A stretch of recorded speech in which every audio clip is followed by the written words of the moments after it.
பீகுரு சொந்தங்களுக்கு வணக்கம். இன்னைக்கு நேர்காணல நம்மளோட இருந்திருப்பவர் அரசியல் விமர்சகர் எக்ஸ் புகழ் திரு ஏகே அவர்கள். வணக்கம். வணக்கம் வணக்கம் கார்த்திக், எப்படி இருக்கீங்க? நல்லா இருக்கேன், நீங்க எப்படி இருக்கீங்க? ரொம்ப நல்லா இருக்கு.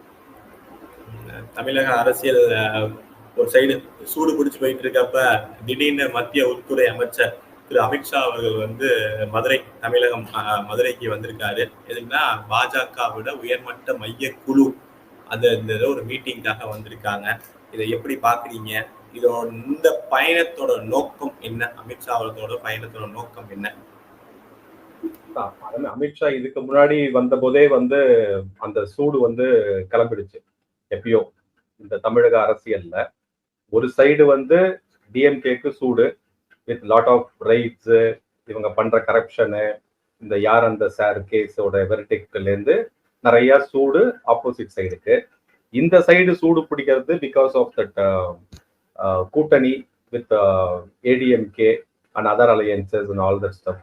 ஸோ இந்த இதுல செகண்ட் கட்டமா அமித்ஷா வந்திருக்காரு.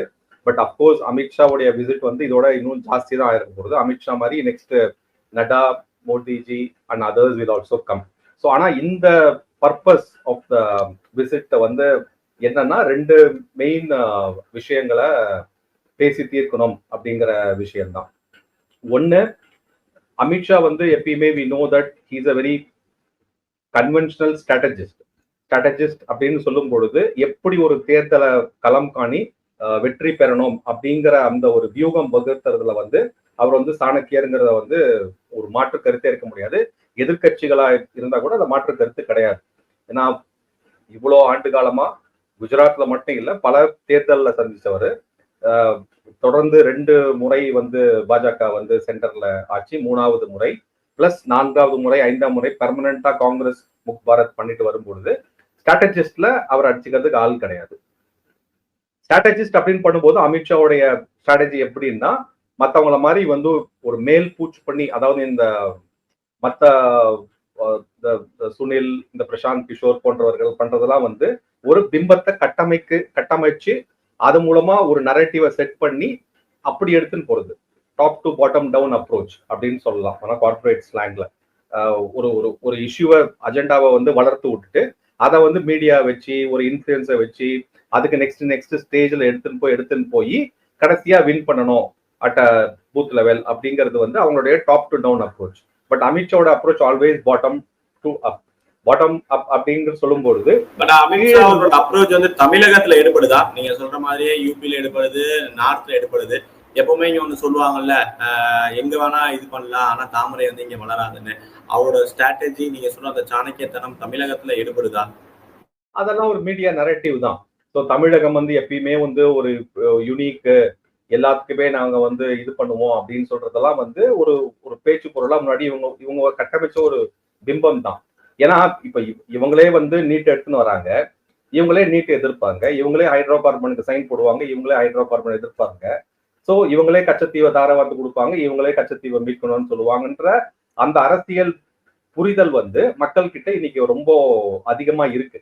ஸோ அதனால இவங்க சொல்ற மாதிரி தமிழகம் ஒரு யூனிக், நாங்க தனி திராவிட பரம்பரை, தமிழர் பரம்பரை, எங்களுக்கும் இதுக்கும் அந்த ஒரு தேசியத்துக்கும் எங்களுக்கும் ஒரு இடைவெளி இருக்குன்னு சொல்றதெல்லாம் பழைய காலம். இப்ப இந்த காலத்துல எடுப்படாது. அத மொழி அமித்ஷாவுடைய ஸ்ட்ராட்டஜின்னு பண்ணும்போது பாட்டம்ஸ் அப் சொல்லும் பொழுது அட் பூத் லெவல்ல இருந்து ஆரம்பிச்சு எப்படி காரியகர்த்தாங்களை அந்த கட்டமைப்பை உருவாக்குறது, அதுல இருந்து நெக்ஸ்ட் வட்டம் மாவட்டம் அப்படின்ற அந்த லெவல்ல பண்றதுதான் அவருடைய ஸ்ட்ராட்டஜி. இதை அவர் இன்னைக்கு சொல்லல. இது தமிழ்நாட்டுல கூட ஈவன் இன் 2014 எலெக்ஷன்ஸ்லயே he was very clearly, or இப்ப ஆஸ் ரீசெண்டா நடந்த 2024 எலெக்ஷன்லயே he was stressing that aspect. இதேதான் மோடிஜி அவர்களோட வியூவும். நாம இன் பேரலல் அப்ரோச் பண்ணுவோம். சில இடத்துல நமக்கு சாதகமா சில விஷயங்கள் நடக்காது. இந்த திராவிட கருத்து, இந்த திராவிட மாயை எதிர்த்து அதற்கு சரிசமமா ஒரு அரசியல் பண்ணணும்ன்ற பொழுது அப்போ எதிராளி என்ன ஆயுதத்தை எடுக்கிறானோ அதே ஆயுதத்தை எடுத்து அவன் மேல பிரயோகம் பண்ணுங்கிற ஒரு ஸ்ட்ராட்டஜில தான் நீங்க அதே மீடியா நரேட்டிவ் பண்றதெல்லாம் பண்றீங்க. பட் அதை எப்பயுமே பண்ணிருந்தா கீழே அஸ்திவாரமே இல்லாம நம்ம வளர மேல கட்ட முடியாது. ஸோ அதுல ரொம்ப நம்ம உறுதியா இருக்கணும். அது ஒரு பேரலா அந்த மீடியா சைடு போனா கூட கீழேந்து அடிமட்டத்துல கட்சி வளரணும் அப்படிங்கிற ஒரு விஷயம் தான் வந்து ரொம்ப ஒரு பிரதான ஒரு நோக்கம். ஸோ அந்த நோக்கத்துலதான் அமித்ஷா வந்து அந்த ஸ்ட்ராட்டஜிஸ்ட் அவருதான் நிறைய வெற்றி கண்டிருக்குது. அதை வந்து செக் அண்ட் பேலன்ஸ் பண்றதுக்கும் அதை மேம்படுத்துறதுக்கும் உண்டான ஃபர்ஸ்ட் விஷயம் தான் வந்து அவருடைய முதல் காரணம். ரெண்டாவது காரணம் இவர் எடுத்துக்கொண்ட முயற்சி, அதாவது நம்ம வந்து ஏடிஎம்கேவோட கூட்டணி போலாம் அப்படின்னு சொல்றதுல ஒரு சின்ன பின்னடைவு ஏற்படுத்துறதா ஒரு நம்ம இங்க ஒரு சோசியல் மீடியாலையும் அதை வச்சுக்கிட்டு மற்ற நரேட்டிவை செட் பண்றதுக்கு சில பேர் முற்படுத்துறாங்க. அதை வந்து எப்படி சால்வ் பண்றது, பிளஸ் அந்த நெக்ஸ்ட் நீங்க சொல்ற மாதிரி இப்ப ஒரு மோதல் வருதுல, சில பேர் வந்து ஏடிஎம்கே வேணாங்கிறாங்க, சில பேர் ஏடிஎம்கே வேணுங்கிறாங்க, அந்த சைடு அப்படிதான் பாஜக வேணும் வேணாம் அப்படின்னு சொல்றது. இத இப்ப அடுத்த கட்டமா இப்ப 2வது தடவையா பயணம் வரனால இது ஒரு சுமூகமான சூழலுக்கு மாறுமா இன்னுமே? இப்போ ஒரு சில விஷயத்துல வந்து எனக்கு வந்து ரெண்டு சைடும் வந்து எது நியாயமான கருத்தோ அதை நான் வந்து கண்டிப்பா ஐ கேன் அண்டர்ஸ்டாண்ட். அதாவது இதுவரைக்கும் நம்ம வந்து ஏடிஎம்கேவை வந்து எதிர்த்து ஒரு அரசியல் பண்ணியிருந்தோம், திராவிட கட்சிகளை எதிர்த்து அரசியல் பண்ணியிருந்தோம். இப்போ அதே திராவிட கட்சிகள்ல ஒன்றான ஒரு அண்ணன் தம்பி உறவுல இருந்து ஒரு தம்பியை மட்டும் நம்ம வந்து கூட்டு சேர்த்திருக்கோம் அப்படிங்கிற ஒரு பட்சத்துல அது வந்து ஒரு பின்னடைவா அப்படின்னு ஒரு கொஸ்டின். அதே சமயத்துல இன்னைக்கு யாராவது ரெண்டு எதிரி நம்ம கிட்ட இருக்கும் பொழுது ஒரு எதிரியை யூஸ் பண்ணி ஒரு எதிரியை அழிச்சுட்டு அதுக்கப்புறம் மேல வர்றதுதான் ஒரு சாதுரியம் அப்படிங்கறத வந்து இன்னொரு சைட் ஆஃப் ஸ்ட்ராட்டஜியா பார்க்கணும். இது வந்து இந்த பொலிட்டிக்கல் கேம்ங்கிறது வந்து ஒரு செஸ் விளையாடுற மாதிரி. இது வந்து நம்ம எல்லாருமே என்ன நினைச்சுட்டு இருக்கோம், ஜஸ்ட் ஒரு கிரிக்கெட் ஃபுட்பால் மாதிரி டக்கு டக்குன்னு போனா, இன்னைக்கு அவன் பால் பவுன்சர் போட்டானா நெக்ஸ்ட் பால் பவுன்சர் போட்டா 6 அடிக்கணும், இன்னைக்கு இது அப்படின்ற மாதிரி ஒரு ஒரு எடுத்தோம் கவுத்தோன்ற இதுல வந்து அரசியல் பண்ண முடியாது. எடுத்தோம் கவுத்தோன்னு அரசியல் பண்றவங்க எல்லாம் கவுந்து போயிருக்காங்களா வரலாறு உண்டு. சோ இந்த செஸ் ஆட்டத்துல வந்து இன்னைக்கு அமித்ஷா எப்படி யோசிப்பாருன்னா, நெக்ஸ்ட் 10 இயர்ஸ்க்கு என்ன நடக்கும், அதுக்கு நாம இன்னைக்கு என்ன பண்ணணும் அப்படின்ற லெவல்ல தான் சில முடிவுகள் எடுக்கப்படுறது. அதை நம்ம ரெஸ்பெக்ட் பண்ணணும். நாம அந்த ஒரு ஒரு வெளியில இருந்து நம்ம வந்து ஒரு பொலிட்டிக்கல் அப்சர்வரா பார்க்கலாம், ஒரு அனலிஸ்டா பார்க்கலாம், மற்ற விஷயத்துல வச்சு ஒரு யூகத்தை வகுக்கலாம். பட் அதுக்குள்ளேயே இருக்கிறவங்களுக்கு அந்த கேம் என்னன்னு தெரியும். இது திருப்பி நான் ஏன் கிரிக்கெட் உதாரணம் சொல்றேன்னா, இப்போ நிறைய பேர் கிரிக்கெட் பாக்குறதுனால சொல்றேன். இப்போ மேட்ச் வந்து ஆடும்போது நாம இங்கேருந்து வெளியில இருந்து சொல்லலாம், கமெண்டேட்டர்ஸா வந்து இந்த பாரு இந்த பாலை இப்படி விட்டான் பாரு, இந்த பாலை இந்த மாதிரி அடிச்சிருக்கணும், இந்த ஃபீல்டிங்க இப்படி வச்சிருக்கணும், நாம இங்க சொல்லலாம். ஆனா உள்ள இருந்து ஆடுறவங்களுக்கு தான் தெரியும் அந்த சமயத்துல எப்படி ஆடுறாங்கன்னு சொல்லிட்டு. சோ நாம வந்து இங்க வெளியில பார்வையாளர்கள் மாதிரி வந்து அந்த மேட்சை பத்தி பேசுறோம். ஆடுறவங்களுக்கு தான் தெரியும் அந்த பால் அடிக்கலாமா வேணாமா, எப்படி எடுத்துன்னு போனோம், சரி இந்த இந்த இந்த ஓவரை விட்டுட்டு நெக்ஸ்ட் ஓவர் பிடிக்கலான்ற ஸ்ட்ராட்டஜி அவங்க வகுத்துருப்பாங்க இல்லையா. ஸோ அதை பேஸ் பண்ணி தான் அந்த வின்னிங் ஸ்ட்ராட்டஜி எவால்வ் ஆகும்.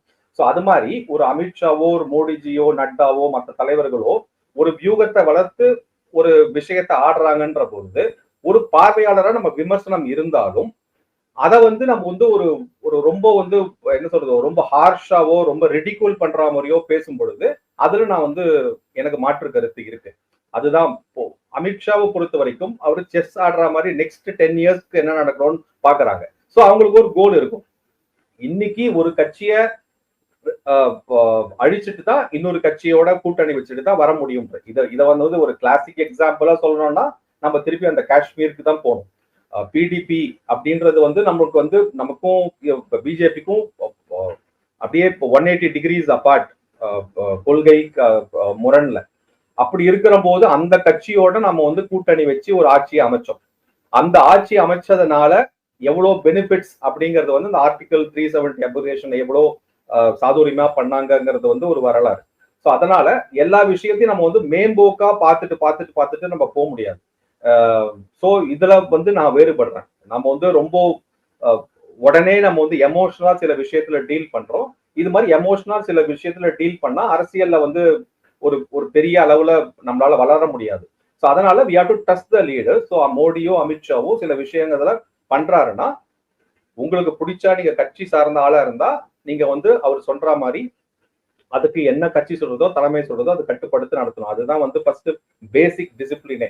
அது எங்க இருந்தாலும் சரியா, பொலிட்டிக்ஸ்ல மட்டும் இல்லை, ஈவன் இஃப் யூஆர் ஒரு ஆர்கனைசேஷன் நீங்க வேலை செஞ்சா கூட சில விஷயங்கள் நீங்க நினைச்ச மாதிரி நடக்கல, நீங்க சொன்னதை யாரும் கேட்கலன்ற பொழுது நீங்க உடனே வந்து நான் வேலையே செய்ய மாட்டேன்னு சொன்னா அது வந்து எந்த அளவுக்கு வந்து முட்டாள்தனமோ அந்த மாதிரி ஒரு விஷயம்தான். ஸோ இது ரெண்டாவது விஷயம். அமித்ஷா இந்த கூட்டணியில இருக்கிற சின்ன சின்ன சிக்கல்கள், அதாவது இந்த வார்த்தை பிரயோகங்கள் நடக்கிறதும், அந்த மீடியா நரேட்டிவ்ஸும், அதுக்கப்புறம் தொண்டர்கள் மத்தியிலையும் பிஜேபி சப்போர்ட்டர்ஸ் அப்படின்னு சொல்லக்கூடிய ஒரு குறுகிய வட்டம் தான். என்னை பொறுத்த வரைக்கும் சோசியல் மீடியா ஒரு பெரிய லேண்ட்ஸ்கேப். ஓட்டர் பேஸ்ல சோசியல் மீடியாங்கிறது வந்து ஒரு குறுகிய வட்டம் தான். அது வந்து பல சமயம் வந்து மக்களுடைய ஒரு பார்வையை பிரதிபலிக்கிறதா இருக்கும். சம்டைம்ஸ் மக்களுடைய பார்வையை பிரதிபலிக்காம ஒரு மாறுபட்ட இதுவாகவும் இருக்கும். ஸோ அதனால அதை வச்சுன்னு நம்ம எதையுமே வந்து டிசைட் பண்ண முடியாது. ஸோ ரெண்டாவது விஷயம், இந்த சிறு சிறு சிக்கல்கள், பின்னடைவுகள், அந்த ஒரு கூட்டணி இப்போ வந்து பிஎம்கேல வந்து சில இஷ்யூஸ் நடந்துகிட்டு இருக்கு. ஆனா இன்னைக்கு நம்ம பார்த்திருப்போம், நீங்க சொல்ற மாதிரி அவங்களால இஷ்யூஸ் நடந்துட்டு இருந்துச்சு. இப்ப வந்து மோடி அவர்கள் என் நண்பர், அவர் எல்லாரையும் மதிக்க தெரிஞ்சவர் சொல்லிட்டு நல்ல செய்தி வரும் அப்படிங்கிற வேற ராமதாஸ் அவர்கள் வந்து சொல்லியிருக்காரு. இன்னைக்கு அமித்ஷா வேற வந்திருக்காரு. இது ரெண்டுத்தையும் லிங்க் பண்ணலாமா, இல்ல அது வேற இது வேறையா? கண்டிப்பா லிங்க் பண்ணி தான் பார்க்கணும். ஏன்னா இதுக்கு முன்னாடி இப்போ குருமூர்த்தி போய் மீடியேஷன் பண்றதா நம்ம செய்திகள் வந்ததை பார்த்தோம். சில விஷயங்கள் கண்டிப்பா தெல்ல தெளிவா சொல்லியிருப்பாங்க என்ன விஷயம் சொல்லிட்டு. ஸோ அதனால இதுக்கும் அதுக்கும் கண்டிப்பா முடிச்சு போடாம இருக்க முடியாது. பட் என்ன இருந்தாலும் இப்ப எல்லா அரசியல் கட்சிகளுடைய பிரதான நோக்கம் என்னன்னா, அவங்க ஒரு லைம் லைட்ல வரணும். எனக்கு வந்து ஒரு எம்பி பதவியோ, எம்எல்ஏ இந்த வின் பண்ற தொகுதியில சீட்டோ, இல்ல மினிஸ்டீரியல் பர்த்தோ, இல்ல வேற ஏதாவது ஒரு கமிஷன்ல எங்க ரெப்ரசன்டேட்டிவ் உட்கார வைக்கிறதோ, இந்த மாதிரி ஒரு கோரிக்கைகள் பிளஸ் பினான்ஸ், எப்படி அந்த கட்சியை எலெக்ஷனை சந்திக்க போறோம், அதற்கு உண்டான நிதி உதவி, இந்த இதுலதான் இருக்கும். இதை யார் சாதகமா பண்றாங்களோ, எனக்கு பண்றாங்களோ அவங்க கிட்ட போய் சேர போறாங்க. இப்ப நம்ம பிரதானமா பார்க்க வேண்டியது வந்து இந்த டிஎம்கே, ஏடிஎம்கே, பிஜேபி, அந்த டிஎம்கே, இதுதான் பிரதான கட்சி. இப்ப தனியா இருக்கிறது சீமான், டிவிகே தனியா இருக்காங்க. மத்த எல்லாமே உதிரி கட்சி தான்.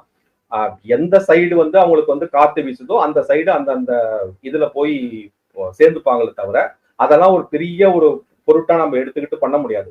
கூட்டணி பலம் அப்படிங்கிறதுக்காக நம்ம வந்து ஒரு 16 பேர் 15 பேரை வச்சுக்கலாமே தவிர, பட் வின்னபிலிட்டி அப்படின்னு பார்க்கும் பொழுது இதோடைய இந்த 3-4 மேஜர் கட்சிகளுடைய ஓட் ஷேரும் அவங்களுடைய பெர்ஃபார்மன்ஸ் பேஸ் பண்ணி தான் மற்ற சிறு சிறு கட்சிகளும் இருக்கும். அதை வந்து டாக்டிக்கலா அட் கிரவுண்ட் லெவல் அந்த தொண்டர் சப்போர்ட்டும் அந்த ஒரு கட்டமைப்பு சப்போர்ட்டும் தேவைங்கிறதுக்காக தான் இந்த சிறு சிறு கட்சிகள் இருக்கு. ஆர் சாதிய சார்ந்த சில விஷயங்கள், ஆர் அந்த ரீஜன் சார்ந்த சில விஷயங்கள் அந்த லீடர்ஸ்னாலதான் இருக்க தவிர ஒரு பெரிய பொலிட்டிக்கலா அவங்க வந்து ஒரு இம்பாக்ட் கிரியேட் பண்ணிட்டு அப்படியே மாத்த போறாங்க, ஒரு கருத்துல அப்படியே பயங்கரமா வந்திருக்காங்கன்ற அந்த விஷயம் எல்லாம் கிடையாது.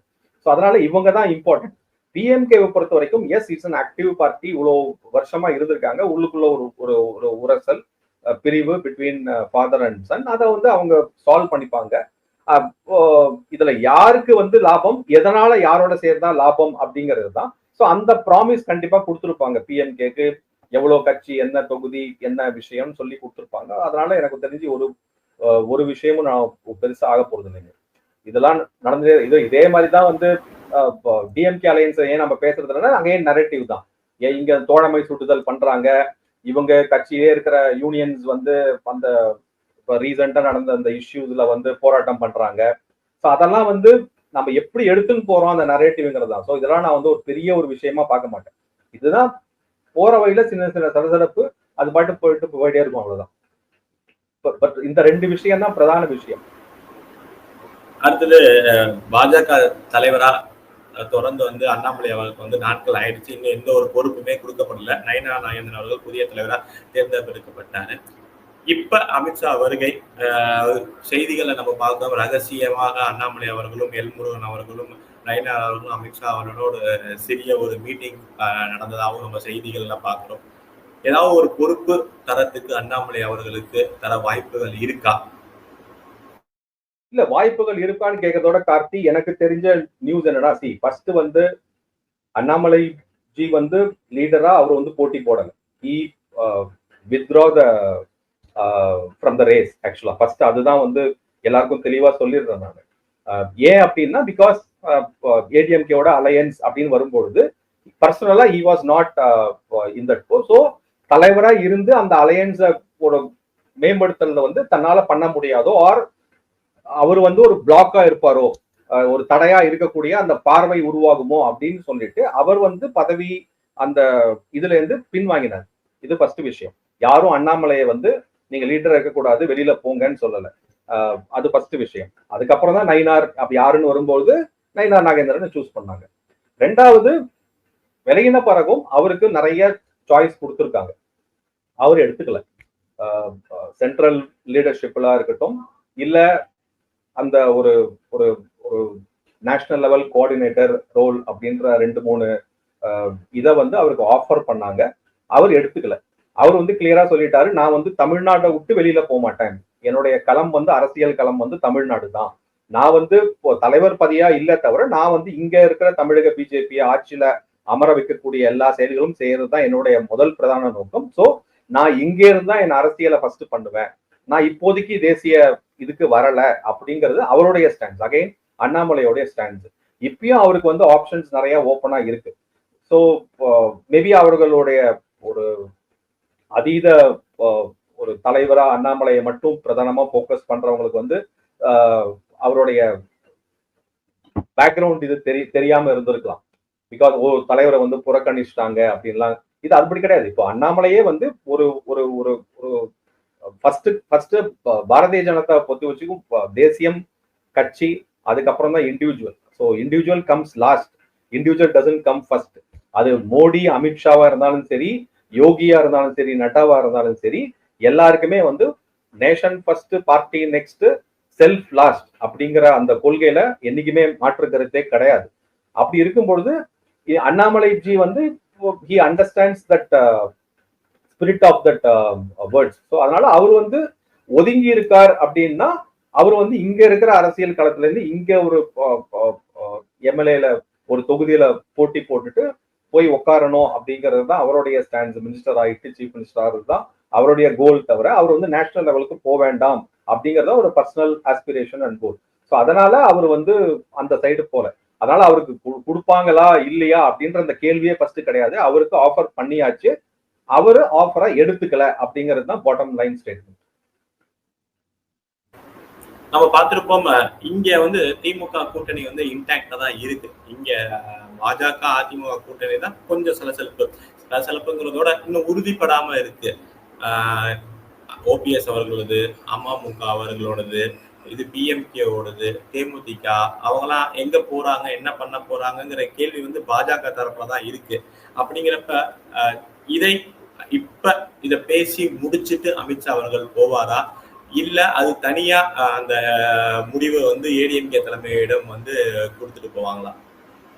இல்ல, இங்க கூட்டணியில வந்து ஒன்னும் ஒரு பெரிய குழப்பம் கிடையாது. என்னைக்குமே வந்து டிடிவி ஆர் ஓபிஎஸ் எல்லாமே வந்து இந்த தேசிய ஜனநாயக கூட்டணியில தான் இருக்காங்க. அதுல ஒரு மாறுபட்ட கருத்தே இல்லை. இன்னைக்கு வர சலசலப்பு அந்த பிஎம்கே ரிலேட்டடா, அதுக்கப்புறம் விஜயகாந்த் கட்சி, இது மட்டும்தான் வந்து cat on the wall always. இது வந்து என்னமோ இந்த எலெக்ஷன்ல மட்டும்தான் என்னமோ 20-30 வருஷமா அவங்க வந்து என்டிஏ கூட்டணியில பயணிச்சு இன்னைக்கு வந்து ஒரு பிரிவுனால வெளியில இருக்காங்கன்ற மாதிரிலாம் கிடையாது. என்னைக்குமே ஃபார் எக்ஸாம்பிள் பிஎம்கே எடுத்துக்கிட்டீங்கன்னா, அவங்க வந்து ஒவ்வொரு தேர்தல் போதும் ஒவ்வொரு இடத்துலயுமே ஷிஃப்ட் பண்ணிக்கிட்டே இருந்திருக்காங்க. ஸோ அது அவங்களுடைய ஸ்ட்ராட்டஜியா பார்க்கப்படுறது. யாரோட என்னைக்கு எங்க வந்து காத்து வீசுமோ அந்த சைடு போகணுங்கிறது அவங்களுடைய இது. அதனுடைய அந்த எண்ணத்துல இருந்து ஒரு மாறுபட்ட எண்ணமா அன்புமணி ராமதாஸ் வந்து அவர் வந்து தெளிவா ஸ்டாண்ட் எடுத்து நாம வந்து வெற்றி தோல்வி அப்படின்னு பார்க்காம நாம வந்து எது சரி எது தப்பு, எந்த சைடு நாம நிக்கணும் அப்படின்னு அந்த டிசிஷனை எடுக்கும் பொழுதுதான் அங்க உள்ளுக்குள்ள அந்த மாறுபட்ட கருத்து வருது. அது அப்கோர்ஸ் அவங்க பார்ட்டிக்குள்ள டீல் பண்ணிக்கணும். விஜயகாந்த் கட்சியை பொறுத்த வரைக்கும் கண்டிப்பா வந்து அவங்க வந்து டிஎம்கேவோட போய் அலைன் ஆனாங்கன்னா இதை விட ஒரு கேவலமான விஷயம் இருக்க முடியாது. ஏற்கனவே கழுத தேஞ்சி கட்டரிப்பா ஆன மாதிரி ஆயிடுச்சு கட்சி, விஜயகாந்த் அவர்கள் இல்லாத நிலையில. இதுல திருப்பியும் யார் வந்து அவங்க அழிவுக்கு காரணமான அதே ஆளுங்க கிட்ட போயிட்டு இவங்க போய் சேர்ந்தாங்கன்னா இதை விட ஒரு நகைமுரண் வந்து எங்கேயுமே இருக்க முடியாது. இருக்கிற 2%, 1% வாக்கு சதவீதம் கூட அவங்களால எட்ட முடியாது, அவங்கள ஓரம் கட்டி வைக்க முடியும். சோ இவங்க இந்த சைடு வந்தா பலம், டிஎம்கே சைடு போனா அவங்களுக்கும் வீழ்ச்சி, டிஎம்கேக்கும் வீழ்ச்சி தான் அது. அதனால அதுவும் ரூல்ட் அவுட். மத்த இருக்கிற கட்சிகள்லாம் நான் சொன்ன மாதிரி அது வந்து ஒரு பெரிய ஒரு ஷோ பண்ற மாதிரி தான். மற்ற எல்லா லீடர்ஸும் சேர்ந்து ஒரு மேடையில ஒரு 15-16 லீடர் நிற்கும் பொழுது அது ஒரு பலத்தை காட்டக்கூடிய ஒரு ஒரு மக்களுக்கு ஒரு ஒரு மெசேஜை சொல்லக்கூடிய ஒரு விஷயமா தான் பார்க்க முடியும் தவிர அதை வச்சுக்கிட்டு எனக்கு ஓட்டான்னு கேட்டா அந்தந்த ரீஜன்ஸ்ல அந்தந்த பாக்கெட்ஸ்ல அந்தந்த தொகுதியில எனக்கு ஒரு எக்ஸ்ட்ராவா சில 1000 votes வரதுக்கு உண்டான காரணங்களா இருக்கலாமே தவிர அதை பேஸ் பண்ணி தான் என்டையர் எலெக்ஷனே உல்டாவா மாறும் அப்படிங்கலாம் வந்து கிடையவே கிடையாது. அது வந்து ஒரு ஒரு வெரி மைனர் ஸ்விங். பட் அவங்க கூட இருந்தா பலம். ஏன்னா அங்க அகைன்ஸ்டா டிஎம்கே வந்து கூட்டணின்ற போது ஒரு 10-12 பேரோட ஒரு கூட்டணின்னு ஒரு மெகாவா இருக்கும்போது இந்த சைடு ஒரு ஸ்ட்ராங்கா இருக்கும்போது அதே மெகா கூட்டணியா இருக்கிறதுக்கு உண்டான இந்த ஒரு ஒரு சிச்சுவேஷனுக்காக தான் இந்த லீடர்ஸ் எல்லாம் தேவைப்படுறாங்களே தவிர இந்த லீடர்ஸை வச்சுக்கிட்டு நாம வந்து டக்குன்னு இந்த கான்ஸ்டியூன்சில 3 கான்ஸ்டியூன்சி இவங்க வந்தா விட் பண்ணிடும் அப்படிலாம் கிடையாது. அது ஒரு பலம் நமக்கு. அந்த பலம் நமக்கு தேவை. இந்த ஒரு ஒரு எதிர்த்து போட்டி போடும்போது அந்த பலம் தேவைங்கிறதுனால அவங்க தேவை. சோ இப்போதைக்கு நம்ம பார்க்க வேண்டியது ஏடிஎம்கே பிஜேபி அலைன்ஸ் இருக்கா இருக்கு. அது ஸ்ட்ராங்கா இருக்கா ஸ்ட்ராங்கா இருக்கு. ஏற்கனவே நடந்த சலசலப்புலாம் கம்மியா இருக்கு. இது ஒரு பார்ட்டியோட டிசிஷன். ஸோ பார்ட்டி டிசிஷனை எல்லா பார்ட்டி காரியகர்த்தாஸும் அக்செப்ட் பண்ணிக்கிறது தான் முறை. இதை நான் அக்செப்ட் பண்ணிக்க மாட்டேன். நான் வெளியில இருந்து ஒரு பிஜேபி சப்போர்ட்டரா நான் பேசுறேன்னா it's up to your choice. நீங்க வந்து ஓகே இந்த அலையன்ஸுக்கு உடன்படலை அப்படின்ற பொழுது நீங்க பிஜேபிக்கு சப்போர்ட் பண்ணல அப்படின்னா அது வந்து அவங்களுடைய தனிப்பட்ட கருத்து. அதை யாரும் சொல்ல முடியாது. அதை கன்வின்ஸ் பண்ண வேண்டியது பிஜேபி அண்ட் என்டிஏ அலையன்ஸோட பொறுப்பு. ஆனா அவங்க தொகுதியில யாரு நிக்கிறாங்கன்னு பார்க்கணும். டிஎம்கேல ஒருத்தர் நிற்கும் பொழுதும் ஆர் ஏடிஎம்கே பிஜேபி ஒருத்தர் நிற்கும் போது யார் குட் கேண்டிடேட்னு பார்த்தா அவங்க ஓட்டு போடலாமா இருக்கும். இதனால ஒரு பெரிய பின்னடைவா அப்படின்னு கேட்டா எஸ், ஒரு நரேட்டிவ் செட்டிங்ல ஒரு பின்னடைவு. பட் ஒரு பெரிய தாக்கத்தை ஏற்படுத்துமா அப்படின்னு கேட்டா கிடையவே கிடையாது. அதற்குதான் அமித்ஷாவுடைய வருகை, அந்த ஒரு அவங்க தொண்டருக்கு உண்டான உற்சாகம். இதை தவிர 3வது பாயிண்ட் கார்த்திக்கு நாம மறந்துடுறோம். ஆர்எஸ்எஸ் உடைய பங்கு எல்லா எலெக்ஷன்லயும் பிரதானமா இப்ப நடந்த 2024லயும் முக்கால்வாசி இந்த நார்த் இந்தியா வெஸ்ட் சைட்ல இருக்கிறது அந்த பங்கு வந்து ரொம்ப அளவு பெரிதா இருந்தது. ஆனா தமிழ்நாட்டுல அந்த பங்கு வந்து அந்த அளவுக்கு இல்லை. அதற்கு உண்டான ரீசன்ஸ் வந்து again lot of internal conflicts and all the stuff. So அது வந்து எடுபடாம போச்சு. அதாவது சேர்ந்து வேலை செய்யாம தனித்தனியா வேலை செய்யும் பொழுது அதோடைய வீரியம் வந்து வெளியில வராம போச்சு. இன்னையோட மீட்டிங்ல நம்ம எல்லாருமே சொல்றோம் நயினாரை மீட் பண்ணாரு, அண்ணாமலைஜியை மீட் பண்ணாரு அமித்ஷான்னு. அவர் கேசவ விநாயகமே மீட் பண்ணியிருக்காரு. So he was also consultant and he was also என்ன சொல்றது அவர் பேச்சுவார்த்தை நடந்திருக்குங்கிறதையும் நம்ம மறக்க கூடாது. ஸோ வரும் காலத்துல to that run up to that elections the RSS உடைய பங்கும் இங்க தமிழ்நாட்டுல அதிக அளவு வெளிச்சத்துக்கு வரும். அது ஒன் ஆஃப் த ரீசன்ஸ். நிச்சயமா நீங்க சொல்ற மாதிரியே இப்ப 2வது தடவையா மத்திய உள்துறை அமைச்சர் அமித்ஷா அவர் வந்திருக்காரு. எல்லாரும் எதிர்கட்சியை ஒப்புக்கொள்ற சாணக்கியத்தனம் அரசியல் அப்படின்னு சொல்றவரு. பாப்போம் அடுத்த கட்ட நகர்வுகள் தமிழக பாஜக சைடும் தான் சரி, தேர்தலில் எப்படி அதிமுக பாஜக வெல்றாங்க என்று இவ்வளவு நேரம் உங்க நேரத்தை நம்ம தளத்துல இருந்து பயந்தமைக்கு ரொம்ப நன்றி. நல்லதே நடக்கும். வாழ்க.